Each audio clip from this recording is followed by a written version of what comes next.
Merhaba arkadaşlar, kanalıma hoş geldiniz. Kanalıma yeni gelenler için ben Tuğba. 10 yıldır Dubai'de yaşıyorum ve Dubai ile ilgili bilgilendirici ya da vlog tarzı videolar çekiyorum. Bu videomda ise Dubai'de yaşam ve iş bulmakla ilgili olacak. Son zamanlarda çok sık aldığım, Dubai'de şu kadar teklif aldım, bu maaş bana yeterli olur mu? Dubai'de ne kadar kazanmalıyım? Dubai'de nasıl iş bulurum gibi sorulara toplu olarak yanıt vermek istedim. Öncelikle Dubai'deki maaşlardan başlayalım. Bunu anlatmak için ilk olarak Dubai'deki mavi yaka ve beyaz yaka ayrımından bahsetmek istiyorum tabii. Dubai'nin aslında iki tane yüzü var. Biri iyi paralar kazanan beyaz yaka çalışanların olduğu taraf, diğeri ise çok bahsedilmeyen, daha düşük maaşlarla çalışan mavi yaka çalışanların olduğu taraf diyebiliriz. Mavi yaka olarak yani sizin de bildiğiniz gibi garson, otel çalışanları, temizlik işleri, şoför vesaire gibi genellikle fiziksel emek veya hizmet odaklı çalışanlardan bahsediyorum. Beyaz yakada ise genellikle fiziksel emekten çok düşünme, planlama ve strateji oluşturma gibi işlerde çalışan, işte finans olsun, mühendisliktir, sağlık sektörüdür, satıştır vesaire gibi lisans eğitimi gerektiren ve üniversiteden alınan diplomayı Birleşik Arap Emirlikleri Konsolosluğu'nda onaylatma süreciyle işe alınan çalışanlardan bahsediyorum. Mavi yaka olarak Dubai'ye iş bulmak için gelmeyi planlıyorsanız bence hayat sizin için çok zor olacak. Dışarıdan yansıtılan işte Dubai'de çok para var algısı özellikle bu sektörler için bence çok yanlış. Çünkü bu sektörlerde çalışan işte Pakistan, Hindistan, Filipinler gibi ülkelerden on binlerce çalışan var zaten ve çok düşük ücretlerle çalışıyorlar. Şimdi onların Dubai'de aldığı maaşlar kendi ülkelerine göre 3-5 kat fazla olurken Türkiye için bu miktarlar neredeyse Türkiye'de aldığınız maaşlara denk gelebiliyor. Bir de İngilizceniz çok azsa zaten iş bulma alanınız da çok daralıyor. Sadece Türk markalarıyla sınırlı kalıyorsunuz. Ben bu sektörlerde çalışmak için gelen arkadaşların 3-5 kere daha düşünmelerini tavsiye ediyorum açıkçası. Alacağınız maaşlar 5000 dirhemi geçmeyecektir. Bu da en iyimser senaryoda böyle diyebilirim. Bir de Dubai, Amerika, Kanada gibi işte Uber yaparım, para kazanırım gibi bir yer değil. Her şeyin bir standardı var ve bu standartlar dışına çıkılmaya asla izin verilmiyor. Yani kendi aracımı alayım, hani Uber'e çıkayım gibi bir şey söz konusu değil maalesef. Bunların ayrıntısına şimdi girip çok uzatmak istemiyorum. Detayını isteyenler olursa yorumlara tabii yazabilir. 3 ay dil okulu ile geleyim, iş bulup çalışırım diye gelip Türkiye'ye bu 3 ayın sonunda geri dönen çok kişi gördüm.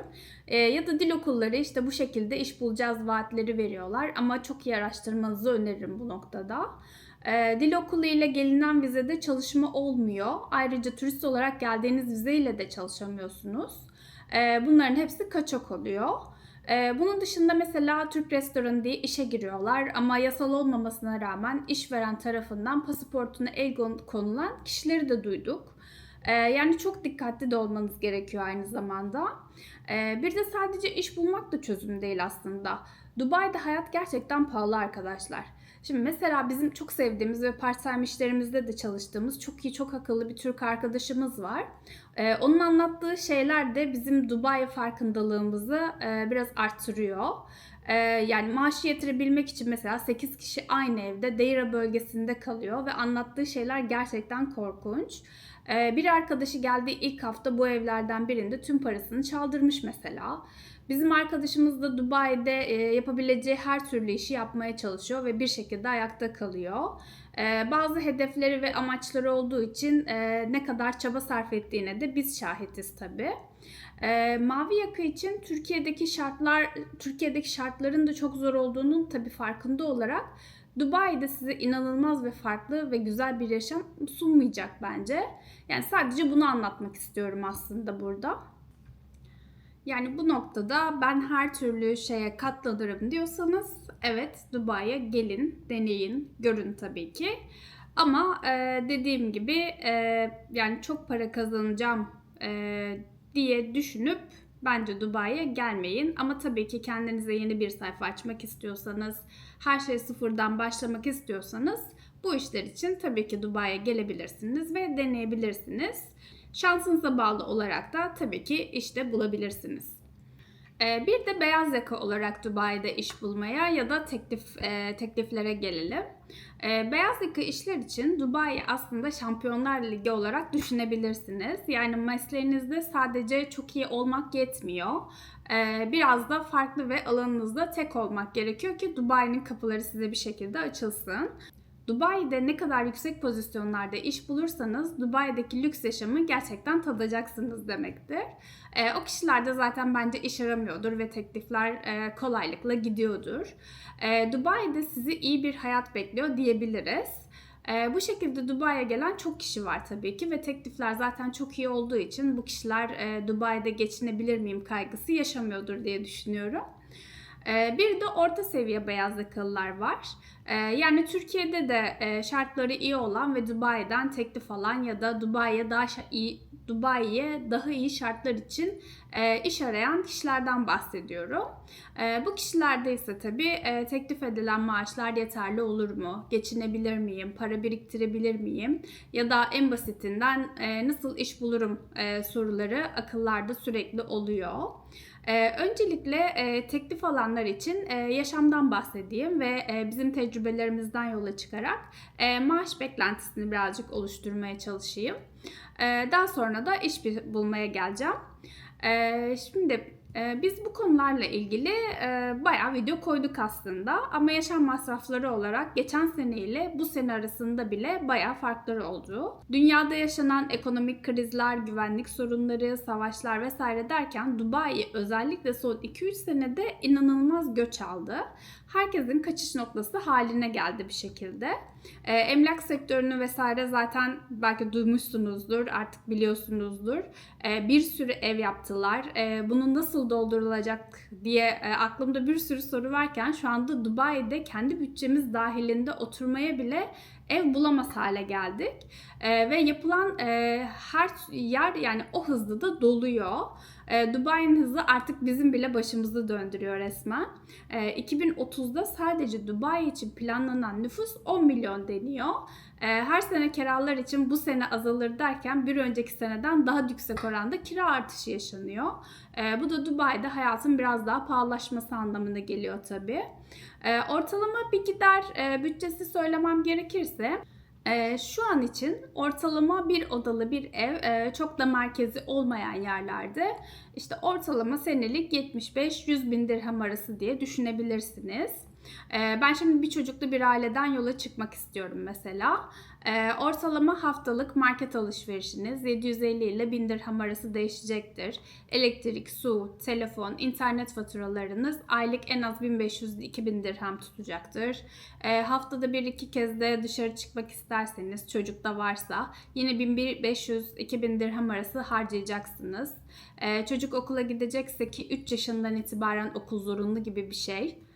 Aylık en az 3-4 bin dirhem çocuğun okulu için vereceksiniz. Ulaşım için araba kiralamanız ya da araba almanız gerekecek. En az benzini vesaire derken yine 2000-2500 dirhem de buna harcayacaksınız. Yani hiçbir şey yapmadan sadece yaşamak için bir çocuklu bir ailenin en az 15 bin dirhem para kazanması gerekmekte. Bu çok minimal bir yaşam Dubai için. Hem para biriktireyim hem daha kaliteli bir yaşamım olsun hem senede bir tatile gideyim derseniz de bence en az 30 bin dirhem maaş kazanmanız gerekiyor. Tabii 2 kişi iş bulup çalışırsanız daha çok rahat edersiniz.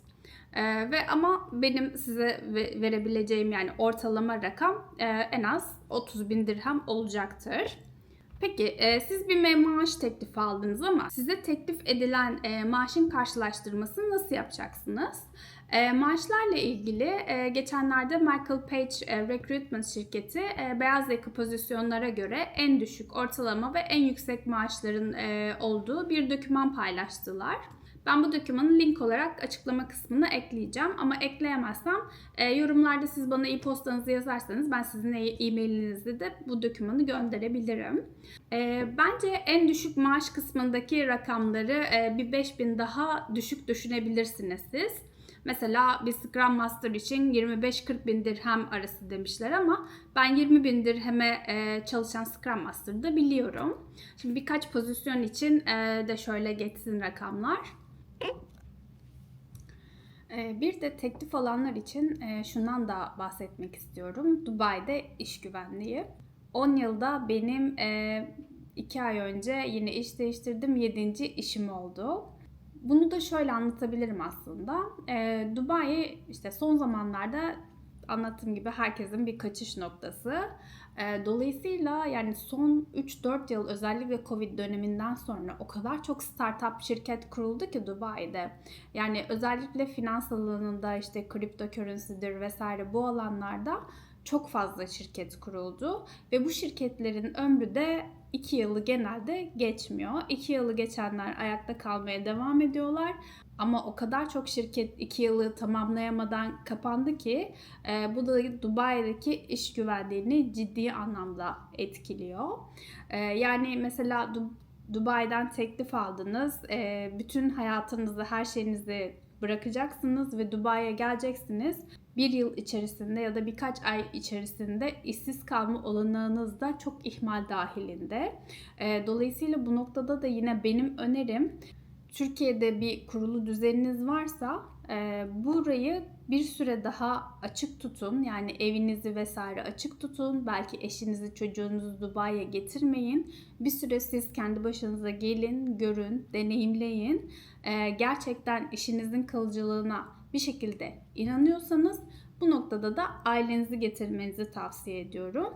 Aksi takdirde her şeyinizi kapatıyorsunuz, buraya geliyorsunuz, ailenizi getiriyorsunuz.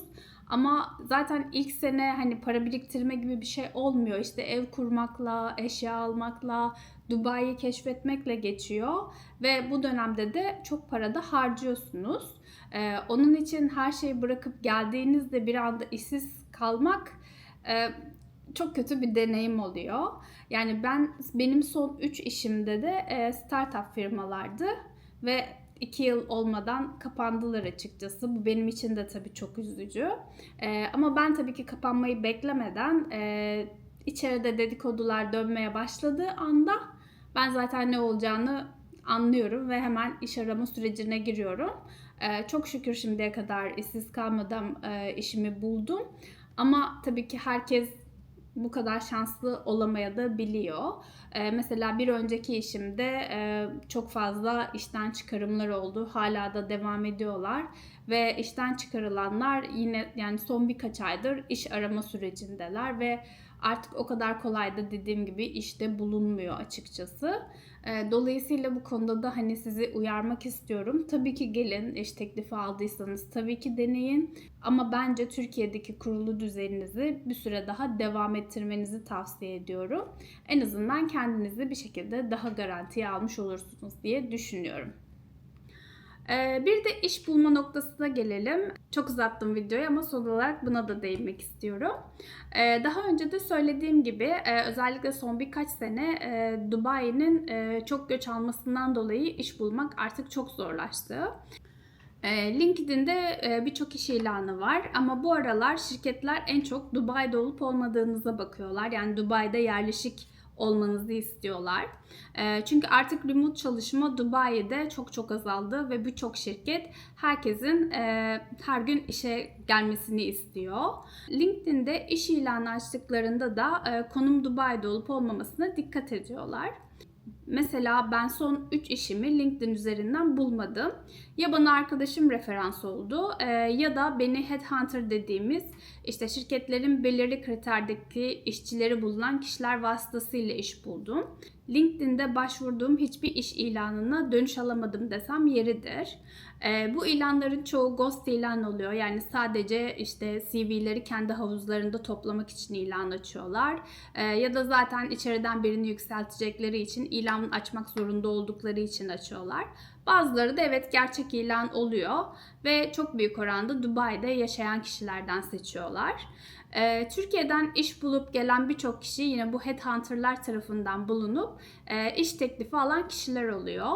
LinkedIn'den ise başvurup iş bulup gelen birini ben hiç duymadım açıkçası.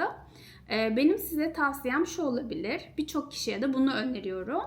LinkedIn'de iş ilanlarına yine başvurun tabii. Ama bunun yanında Dubai'de bulunan birçok recruitment firmalar var. Bunlarla iletişime geçip CV'nizi onlara gönderebilirsiniz. Ya da onların ilanlarını LinkedIn'den takip edip başvurabilirsiniz.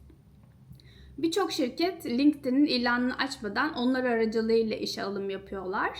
Bence şu anda Dubai'de en iyi iş bulma yöntemi recruitment firmalar aracılığıyla olanlar. Onların listesini de ben yine açıklamalar kısmına ekliyorum. Oradan bakabilirsiniz. Bir de her işe aynı CV'yi kullanmayın derim. İşin gerekliliklerine göre CV'nizi sürekli güncelleyin. Gerekirse CV güncelleme için profesyonel yardım alın. Çünkü LinkedIn algoritmaları CV'nizi daha HR'a ulaşmadan birçok elemeyi yapıyor zaten. Benim bugünlük anlatacaklarım bu kadar. Umarım birçok soruya cevap verebilmişimdir. Sorularınızı bana yine yorumlar kısmından yazabilirsiniz. Buraya kadar izlediyseniz çok teşekkürler. Kanalıma abone olmayı ve videomu beğenmeyi lütfen unutmayın.